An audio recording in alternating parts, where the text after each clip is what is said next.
Assalamualaikum warahmatullahi wabarakatuh. Selamat siang anak-anakku sekalian, anak-anakku yang Bapak cintai, yang Bapak sayangi. Alhamdulillah pada kesempatan siang hari ini Bapak mendapatkan tugas untuk membuat sosialisasi tentang moderasi beragama. Yang kebetulan tema yang Bapak angkat adalah tentang toleransi. Oleh karena itu mohon diperhatikan ya. Baik, anak-anakku sekalian, berbicara tentang toleransi, kita tahu bahwa bangsa Indonesia mempunyai latar belakang perbedaan yang beragam, baik itu keyakinan, suku, ras, hingga warna kulit. Perbedaan hal tersebut tentu saja dapat memicu adanya konflik seandainya tidak disikapi dengan sikap toleran. Dengan adanya sikap toleransi, konflik dan perpecahan antar individu maupun kelompok itu tidak akan pernah terjadi.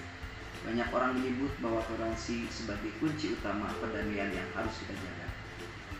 Kalau berbicara tentang konsep toleransi, secara etimologi, toleransi itu berasal dari kata tolerer yang artinya sabar dan menahan diri. Nah, sedangkan secara terminologi yang dimaksud dengan toleransi adalah sikap untuk saling menghargai, saling menghormati, menyampaikan pendapat, pandangan, kepercayaan kepada antar sesama manusia yang bertentangan dengan diri sendiri. Nah, berikut akan Bapak sampaikan beberapa pengertian toleransi menurut beberapa tokoh. Yang pertama, toleransi menurut Tillman. Menurut Tillman, yang disebut dengan toleransi adalah sebuah sikap untuk saling menghargai. Menurutnya, pengertian ini tidak lain adalah bertujuan untuk kedamaian. Sementara menurut Mark Isaac Dimon, yang dimaksud dengan toleransi adalah sikap untuk mengakui perdamaian dan tidak menyimpang dari norma-norma yang diakui dan berlaku. Dan yang terakhir, menurut Friedrich Heller, yang dimaksud dengan toleransi adalah sikap seseorang yang mengakui adanya pluralitas agama dan menghargai setiap penduduk agama tersebut. Jadi dengan demikian maka toleransi tentu saja merupakan bagian dari kehidupan manusia yang harus kita jaga. Hal ini tentu saja sesuai dengan firman Allah Subhanahu wa taala dalam Al-Qur'an surat Al-Kafirun. Bismillahirrahmanirrahim. Lakum dinukum waliyadin, yang artinya bagimu agamamu dan bagiku adalah agamaku. Itu merupakan sebuah prinsip-prinsip dasar dalam bertoleransi. Baik, selanjutnya anak-anakku sekalian, berbicara tentang jenis-jenis toleransi. Jenis toleransi itu ada 3 semuanya. Yang pertama ada toleransi beragama, ada toleransi berpolitik, dan yang ketiga ada toleransi budaya. Mari kita simak bersama-sama dari masing-masing toleransi tersebut.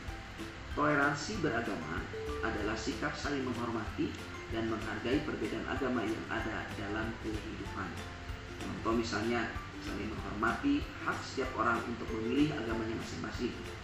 Juga misalnya contoh memberikan ruang bagi mereka untuk menjalankan ibadah sesuai dengan ajaran agamanya masing-masing. Kemudian yang kedua, ada toleransi berpolitik. Apa itu toleransi berpolitik? Toleransi berpolitik adalah toleransi yang lebih mengarah pada bagaimana setiap orang dapat menghargai dan menghormati pendapat politik yang dimiliki oleh orang lain. Dengan toleransi ini, setiap orang dapat bersama-sama untuk menjaga hak politiknya masing-masing. Dan yang ketiga, ada toleransi budaya. Di Indonesia tentu saja dengan ragam budaya yang sangat multikultural. Toleransi adalah kunci untuk hidup rukun satu sama lain. Dengan toleransi tidak ada lagi sikap untuk merendahkan atau superioritas antar budaya. Karena itu, maka setiap orang harus mampu untuk memandang sama terhadap budaya-budaya lain. Baik, untuk pembahasan berikutnya yaitu tentang manfaat toleransi. Tahukah kalian bahwa ternyata toleransi itu memiliki manfaat yang banyak? Di antaranya yang pertama adalah menerima nilai-nilai orang lain. Ini artinya bahwa setiap orang mempunyai pendapat atau pandangan tentang diri sendiri. Hal ini perlu dihormati dan diterima. Satu-satunya cara untuk hidup dalam masyarakat yang damai adalah toleransi. Tidak masalah untuk tetap berpegang pada nilai-nilai diri sendiri, namun tentu saja menerima dan menghormati nilai-nilai orang juga itu merupakan suatu hal yang harus dilakukan juga. Kemudian yang kedua, menguatkan tali persaudaraan. Tentu saja dengan toleransi ini, setiap orang akan memiliki sifat saling menghargai perbedaan yang tersebar di berbagai pulau Indonesia. Nah, berikutnya, manfaat dari toleransi adalah menumbuhkan dan menguatkan rasa nasionalisme. Adanya toleransi diharapkan mampu menimbulkan dan menguatkan rasa nasionalisme seseorang. Hal ini dikarenakan rasa cinta yang tinggi terhadap tanah air itu merupakan sesuatu yang menjadi hal yang penting. Kemudian yang keempat, manfaat dari toleransi adalah melancarkan pembangunan negara. Dengan adanya toleransi, pembangunan negara menjadi lebih maju karena semua warga akan memiliki sikap atau semangat yang sama dalam mensikapi perbedaan, dan itu berpotensi besar dalam meningkatkan pembangunan negara. Dan yang kelima, manfaat dari toleransi adalah menciptakan kehormatan dan menciptakan keharmonisan dan kedamaian. Berawal dari toleransi ini hingga menghasilkan bentuk menghargai pendapat orang lain. Setiap orang yang memiliki rasa toleran dapat menahan dirinya untuk tidak memaksakan pendapat pribadi kepada orang lain. Dan yang terakhir, manfaat dari toleransi adalah meningkatnya kekuatan iman. Setiap agama mengajarkan kebaikan.